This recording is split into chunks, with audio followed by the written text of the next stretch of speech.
माथि नम्बर चल्छ दबाउनु भयो भने ए चल्दैछ त अन्त भर्खर चाहिँ भयो ए भिडियो चाहिँ किन बनाउनु पर्यो नि मधेस त रोटी बनाएको आयो सासू बुहारी भएर अब सासू भिडियो गर्ने बुहारी रोटी पोल्ने बनाइदिएको नि अब यादगार हम रहे ना रहे फोटो तो रहेगा यारो राम्रो हाल्यो होइन यतै चेप्ट्यो किन त्यस्तो भएको अन्त फिल्मी स्टारहरूको त्यस्तै हुन्छ होइन हम रहे भी ना रहे भी फोटो त हर समय बोलिरहेको हुन्छ नि मान्छे मरेको मान्छे मरेर गयो त के भयो त फ्यामिलीले जतिखेर हेर्नु मन लाग्यो त्यतिखेर हेर्नु पाइरहेको हुन्छ राम्रै बोलिरहेको हुन्छ राम्रै हाँसिरहेको हुन्छ हिँडिरहेको हुन्छ होइन त्यो माधुरी दीक्षित मरेर गयो फिल्महरू हेर्नु अहिले पनि छ अहिले सेम छोरी चाहिँ खेल्दैछ त्यस्तै हेर्नु ल सडक त मैले मजाले हालेँ त्यस्तै हुन्छ त्यो गोलै भयो आएकै भएन हौ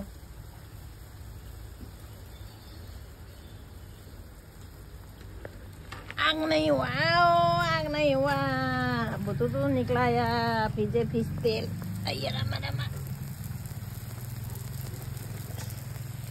हामीहरूको चुल्हा चाहिँ यस्तो हुन्छ है रोटी पनि एउटै मात्रै पाक्दैछ तावामा हेलो गाइस भन्नु न हामीलाई गाइस फाइस भन्नु छैन नि hello guys welcome to my blog भन्नु त झन्डै ब्लग पठाउनु भयो होइन भन्नु त ल साँच्ची माइली भन्नु त hello guys welcome to my blog भन्नु त आउँदैन भाइ हामीलाई त्यस्तो म पनि बनाउँछु भन्छु कि त्यो कता कता घुम्नु जाँदाखेरि क्यामेरा खोलिसक्दा हाँस उठ्नु थालिहाल्छ मलाई हाम्रो दिदी छ नि हेलो गाइस पनि के जाति हामी यहाँनिर लुगा किन्नु जाँदा पनि त्यसो भनेर हँसाएर कहिले अस्ति नै हाम्रो आइरिसको बिहाको ए सपिङ गर्नु गएको अब कहाँ जानुभयो सिलगढी सिलगढी गएको तिमीले भनेको जग्गा कहाँ लग्यो आम्मा भयो सस्तो मस्तो जग्गामा त लाँदै नलाने भिआइपी बुढी पनि बोकेर गएको नि त सस्तो मस्तो कहाँ थियो त त्यहाँनिर पनि दामी दामी पाउँथ्यो त्यही त दाम कम्ती थियो होइन अन्त कतिको ल्याएको भन त 52,000 कि 53,000 ल्याएको लुगा मात्रै बेहुला र बेहुलीलाई र बेहुलीको बाबुआमालाई अनि आफन्तहरूलाई सबलाई मलाई चाहिँ हामीलाई त खोइ मैले एउटा साडी ल्याएको त ऊ यस्तो परेछ डल्लो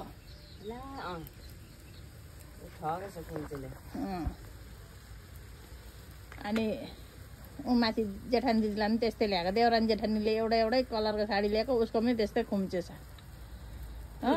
साडी लगाएको फोटो देखेको थिएँ मैले त्यही हो पेलपेले नि पेलपेले साडी लगाउँछ बिहामा चाहिँ मजाको उयो नलगाएर बनारसी कसको पाउनु त बनारसी कसको बाबुको पाउनु थियो मेरो बनारसी त्यो होइन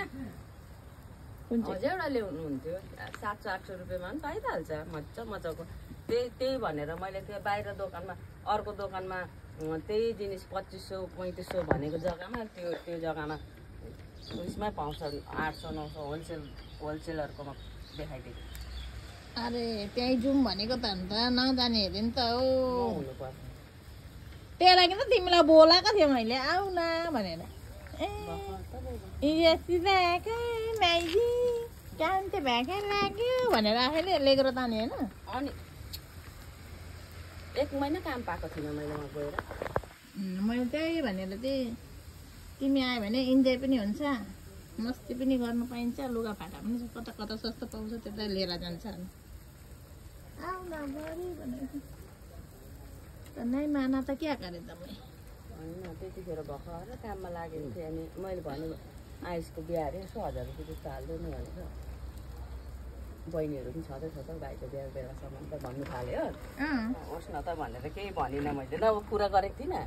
हालिदिन्छु है म पनि भनेर भनेको है भयो कि भएन हेर यहाँ भइसक्यो होला भएर पनि भयो होला फेरि ए भगवान् मेमोरी फुल हुन्छ बन्द गर्नु त्यही रातोलाई दबाउनु त